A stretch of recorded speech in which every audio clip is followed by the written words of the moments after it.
When a web application's backend crumples under a sudden surge of traffic, the instinct is to look for a DDoS attack or a recursive query. Often, the culprit is much closer to the user.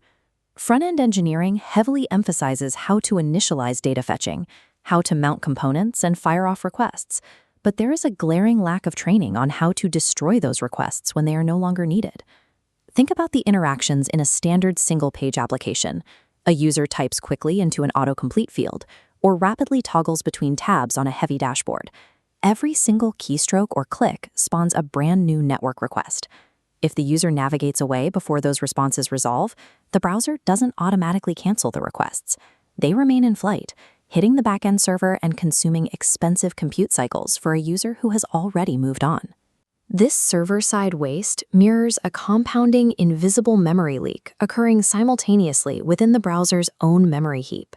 To understand why this happens, we need to hunt down a detached DOM memory leak using the Chrome memory profiler, deconstruct exactly how pending promises defeat the JavaScript garbage collector, and implement the AbortController API to stop it. Memory management in JavaScript relies on the mark and sweep garbage collection algorithm. Periodically, the engine starts at a global root and traces every active connection. Anything it can reach is marked as active. Anything disconnected is swept away to free up RAM.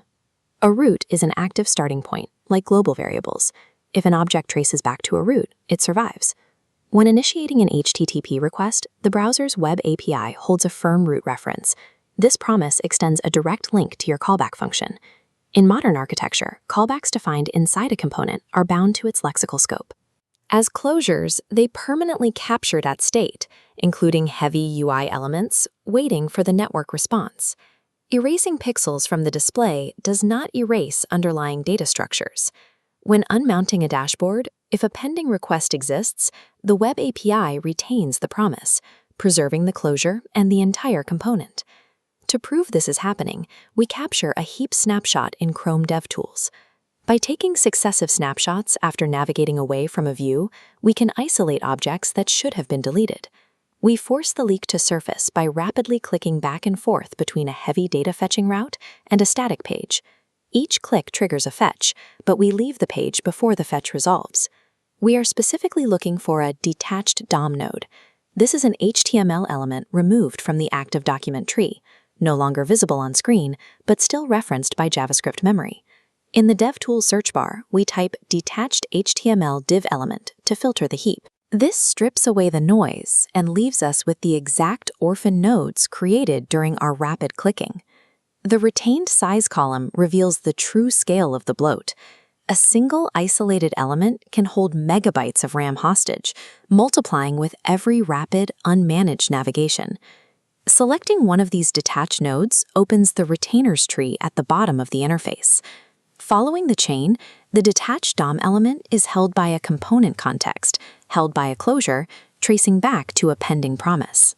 The memory profiler provides absolute forensic proof. The invisible UI is completely detached from the screen, yet kept alive strictly by an unmanaged network request. The solution is to sever that reference using the AbortController API. It acts as a master kill switch for asynchronous operations, allowing us to manually destroy in-flight references. Implementing it requires instantiating a new AbortController object directly above your fetch execution block. Next, you pass the controller's signal property into the fetch request's options object. This physically wires the kill switch to that specific network call. This diagram shows the exact window of vulnerability. Once the HTTP GET request leaves the browser, it enters an asynchronous waiting phase. Until the server responds with a status and header, the promise remains pending and the memory remains locked. To prevent the leak, the kill switch must be triggered the exact moment a component unmounts, or right before a debounced input field fires a subsequent request. We do this by calling the controller.abort method within our cleanup function. Triggering this method immediately instructs the browser's network layer to drop the connection. It stops listening for the server's response. Executing the abort method achieves two things simultaneously.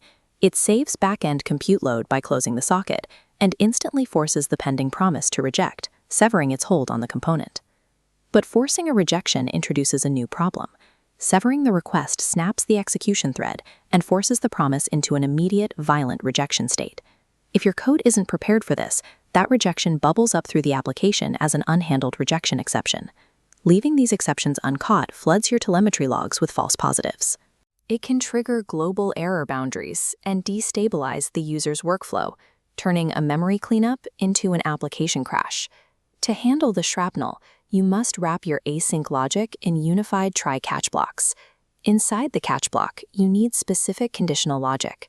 By checking if the error name matches abort error, you can instruct the application to fail silently. You purposefully killed the request, so there is no need to report an error.